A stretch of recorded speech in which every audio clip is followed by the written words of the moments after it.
존경하는 성남시민 여러분, 선배 동료 의원 여러분, 시민의 알 권리를 위해 애쓰시는 언론인 여러분, 안녕하십니까. 성남동 하대원동 도촌동 의원 윤혜선입니다.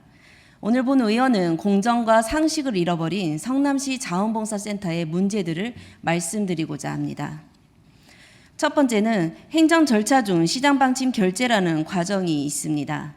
2023년 자원봉사센터는 센터장의 호봉 정정에 대한 요청을 했지만 어떤 이유에서인지 집행부에서는 시장 방침 결재까지의 행정이 이루어지지 않았습니다. 그럼에도 시장 방침 결재 없이 급여를 소급해가는 만행을 저질렀습니다. 지난해 의회에서 센터에 대한 자료 요청한 시점에서야 담당 부서에서는 이를 알고 급히 급여 환수 조치를 하게 됩니다. 엄연히 시장이 있음에도 성남시와 센터의 행정 절차가 있음에도 이를 무시하고 진행된 사항은 비상식적 행정이라고밖에 할 수 없습니다. 시장님을 비롯한 공직자 여러분, 상식적으로 생각해 봤으면 합니다. 만약 기업에서 사장 모르게 임원이 호봉을 올려 급여를 가져가면 어떻게 되는 겁니까? 두 번째 문제입니다. 급여 소급건에 대한 감사 결과 감사 대상자는 센터 내 인사소위원회를 열어 진행합니다. 그럼 위원회 구성은 어떻게 되어 있을까요? 센터 운영위원회는 운영규정 제14조에 의거 센터장이 추천한 사람을 성남시장이 위촉합니다. 운영위원회는 20명으로 구성되어 있으며 인사소위원회는 운영위원회 20명 중 5명이 인사소위원회 위원으로 구성됩니다. 모두 추천되어 위촉된 위원입니다. 성남시가 지원, 보조하고 있는 기관에서의 장들에 대한 인사위원회가 이런 방식이라면 각 기관장들은 셀프 징계될 수밖에 없습니다.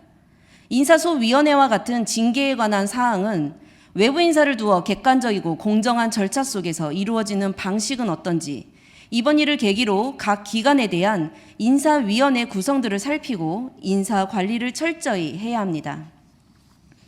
세 번째 문제입니다.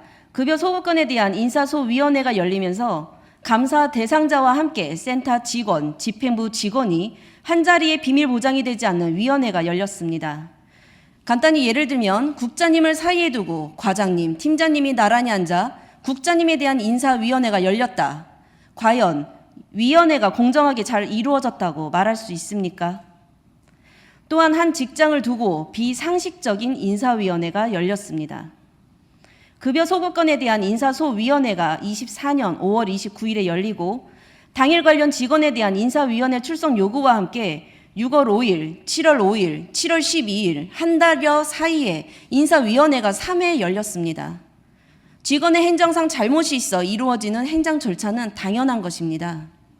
하지만 한 달 사이, 일주일 사이에 이루어지는 인사소위원회는 무슨 의미입니까? 한 번에 가능했는데 왜 나누어 인사위원회를 열었을까요? 센터 운영 규정 제37조 직권면직 2호에 보면 출퇴근 시간을 준수하지 않는 등 근무 성적 불량, 그 밖의 사유로 3회 이상 징계 처분을 받았거나 라는 사항들이 있습니다. 의문일 수밖에 없습니다. 인사소위원회 회의록은 개인정보라는 이유로 받을 수 없다고 합니다. 회의록에 개인정보, 비밀보장 등의 말을 붙여 감추지 마시고 인사위원회가 공정하게 잘 이루어졌는지 감사실과 담당 부서에서 확인하여 주시길 바랍니다. 정리하겠습니다. 성남시 자원봉사센터를 비롯한 출연금, 보조금으로 운영 지원되는 각 기관들이 현실에 맞게 잘 운영되고 있는지 살펴봐 주시길 바랍니다. 행안부나 보건복지부 등의 지침에 의해 어쩔 수 없다는 이야기보다는 현실에 맞지 않는다면 지속적인 요청을 통해 변화할 수 있도록 노력하는 것이 성남 시민들을 위한 행정 아닐까 생각합니다. 같은 책을 읽어도 사람마다 다른 생각을 할 수 있습니다.